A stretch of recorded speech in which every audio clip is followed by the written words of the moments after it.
Mr. Steinman, can you perhaps tell us about, any recent black swans? Do you know the story of the king who said he wants an economist, an economic advisor with only one arm?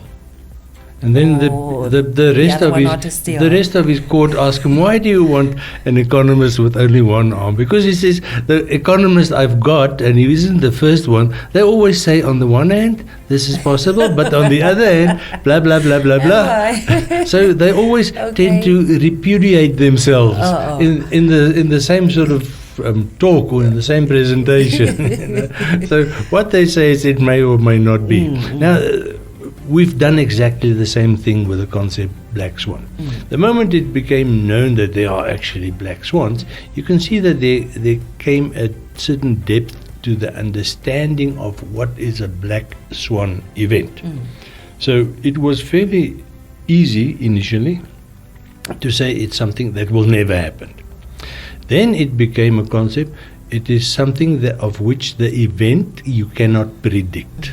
And then came Taleb, and he said, no, it's about risk.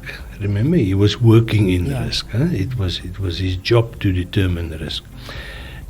What it means, and this is the reason for the one-arm economist, is that immediately you have a spectrum of definitions, all using, or do I want to say exploiting the concept black swan because of differences in definition, but all on the same page as to what exactly it means, regardless of how they apply it.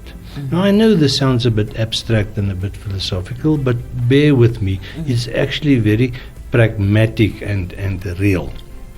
If you go to Taleb's book, The Black Swan, part of it is history.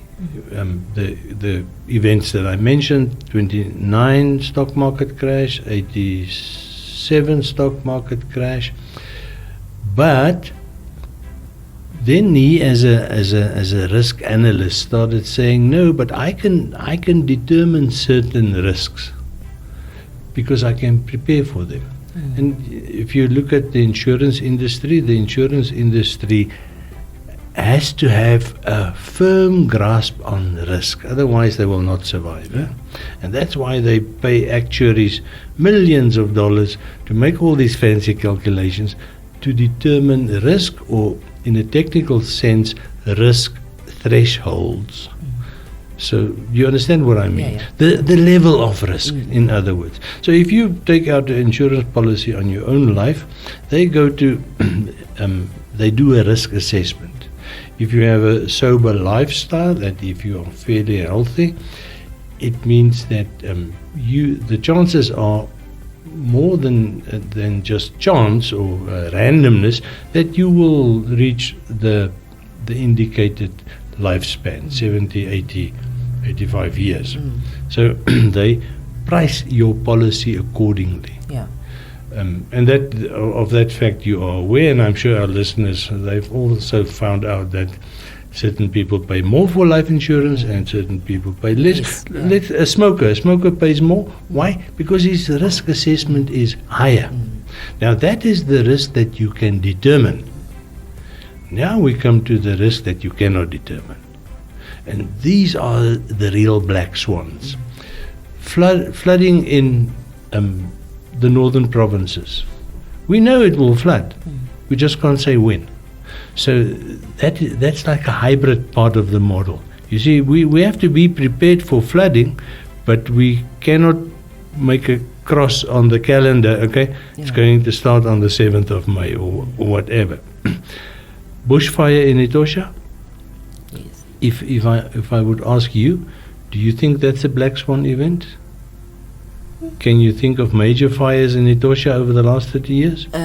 No, not really. Not that I took note of it. Well, I can't think of any in the last 60 years. Yes. Do you see where I'm going? Yeah. Is that there's a spectrum of black swan events, and we only realized it in the last 30 or 35 years, only since Nassim Taleb wrote his book, The Black Swan, where he looked at the history of black swan events and the development of the concept.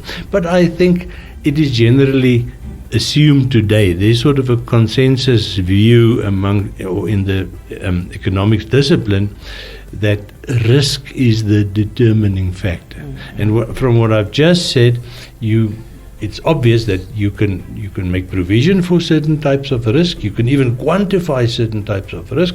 We can quantify the risk on your life, and we can write a life insurance policy for you, and for the next 30 or 40 or 50 years, however long you live, it should hold.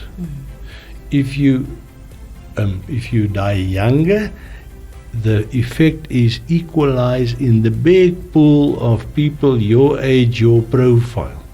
So it's like you can hedge for a risk, and the bigger the pool, the more people with the same profile that you insure, the better you are hedged for the risk.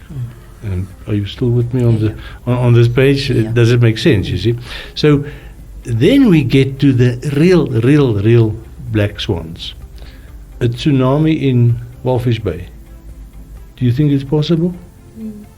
Must be possible, because you can get an earthquake in the Atlantic Ocean, but we've never had one. We've never had There's one. also no geological evidence or archaeological evidence of a tsunami in Walvis Bay, but it is possible, because tsunamis are generated by the ocean floor in the ocean, and it's just a wave of water. So if we would get a tsunami in Walvis Bay, that would be a real black swan event. It's unimaginable, it's unforeseen, it's never been done or repeated in history before, and it is impossible to quantify the effect. So now you get to the point where black swans become real, in the sense that you can make all the risk assessments you want, but you cannot say how much the damage will be. Okay. Let's quickly go for another short break. We'll be back in a bit.